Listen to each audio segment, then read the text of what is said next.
Welcome back to Sonny Talk Spurs, and today we're going to be chatting about our third signing of the summer. It's only James Maddison. But before we get into this video, please, if you leave a like and subscribe to the channel, I'll greatly appreciate it. Here we go. Honestly, I can't believe Tottenham have pulled this off.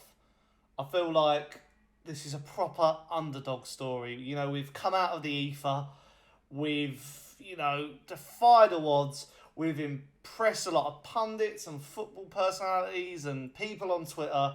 How did they do it? How did they manage it? How did they beat off Newcastle to this signing? But we have. And he's a Tottenham player. It was announced on Twitter. And the announcement read something like this. We are delighted to announce the signing of James Maddison from Leicester City. The England international has agreed a deal with the club that will run until 2028. A nice long-term deal as well for the Englishman. And honestly, I am so excited. I feel like my pessimism about Spurs has gone out the window after this one. I've gone from a glass half empty to a glass half full. I'm not saying we're going to do a lot next season. We've still got a long way to go in the transfer window. The season is a couple of months away. But yeah, I'm a bit more optimistic than I was a month or so ago. But let's talk about the history of this transfer. Obviously, Tottenham have, been admirers of Maddison. I mean, I'm using these terms that you see on football Twitter. Admirers of Maddison. We have wanted to sign him probably at every point of his career, from Coventry to Norwich, even at Leicester. We've really been keen on that signing, but nothing ever happened. No talks, no bids, just admirers. But then in January time, Newcastle United really wanted to sign the player. Nothing came of it. Obviously January is a tough time for transfers anyway. Only certain clubs will make certain signings. They don't really want to overspend, which, Newcastle would have paid a lot more for Maddison back in January, because Leicester, still had a chance of staying in the Premier League. Obviously, they were eventually relegated. But yeah, and then it came towards the summer. And it seemed like a two-way tussle between us and Newcastle for the signature. Obviously, we have now beaten them to the signature. But it seems that the reason they couldn't sign him was because they opted for Sandro Tonali to play in their midfield, obviously in a different position, but they're paying a lot of money for him, and because of FFP, they couldn't make both signings. But I think I know who got the better deal out of that one. Tonali, not Premier League proven at all. Hard to see if he will acclimatise to the league, whereas Maddison's Premier League proven. The numbers don't lie. I think we're laughing with this one. I've mentioned this on previous videos. We have been absolutely crying out for a creative midfielder. We haven't had a creative midfielder since Christian Eriksen. And since then, he's had three clubs. Inter, Brentford and Manchester United. That's the last time we had a creative... Well, we had him. So we need a player, because I think most of our midfielders can't pick a pass like James Maddison. I mean, Bentancur may be the exception, but he's not really a creative midfielder. He's more of a holder and a passer. Whereas Maddison is a creator and a goal scorer. And I just think it opens new avenues. Like, it takes a bit of pressure off our front line. We're spreading the goals around.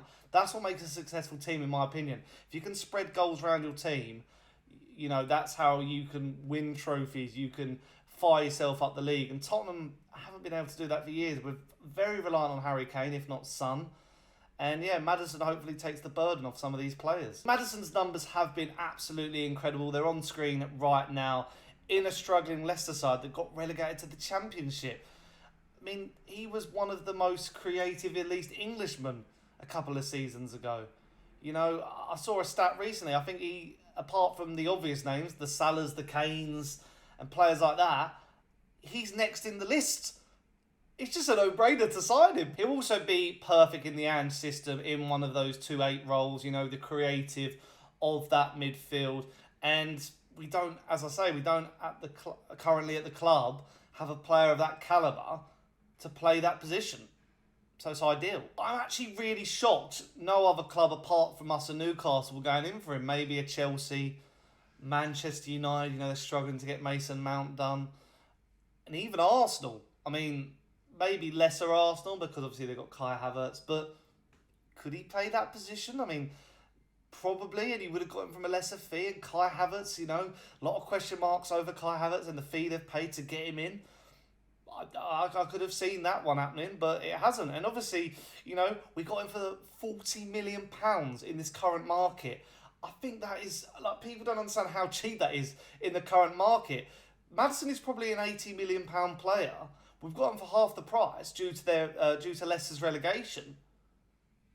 Like, it's actually quite funny when you think about it. We've got a player for £40 million and no one else has snapped him up. And obviously, you've seen the title of this video when you clicked onto it. I do think he's the signing of the season already. You know, you think about the price, you think of what he's going to bring to the team. I feel like, you know, he will bed into the side very quickly. You know, it's probably less hard for him than it was, say, a Richarlison, because, you know, you're carrying the mantle of a Harry Kane and you've got to score more goals. Whereas Maddison, you know, he's going to come into that free-flowing role and he'll just express himself.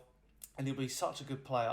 I'm very excited to watch him in the colours of Tottenham Hotspur. And obviously his numbers are really good. I just think it's such a bargain. I mean, just look at the Declan Rice deal. I think that's a really good signing for Arsenal. Honestly, I'm a bit jealous of that one as well. But they're paying £105 million for him with the add-ons and all that. That's a massive overpay for a player also who he's not going to get goals and assists the same calibre as Maddison. Obviously, he's a bit of a different midfielder, I'm not going to lie. But you're paying so much money for a player, an Englishman, English tax, you know. Maddison hasn't got this English tax, it seems. And what makes the deal even sweeter is we've only gone and sold Leicester Harry Winks for £10 million. So if anything, the signing's £30 million. We've got rid of some deadwood, and we've got in an absolute superstar. Also, for once, we can't really hammer Daniel Levy, you know.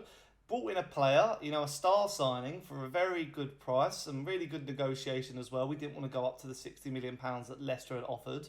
You know, fans have been on the fence about Tottenham the last couple of months, or last couple of years. But, you know, we've already made 3 signings, if you count Kulusevski, and you've obviously got Vicario and Maddison. And these are fundamental positions, you know, goalkeeper, creative midfielder we desperately needed. Next, it's the mammoth task of improving that defence. But let me know, how highly do you rate the Maddison deal? How excited are you to see him for Tottenham? And also let me know, what other players do you think will sign? Do you want to sign this summer? Let me know in the comments down below. And if you have enjoyed this video, please leave a like on it and don't forget to subscribe to Sonny Talk Spurs, and I'll see you on the next one. Ciao.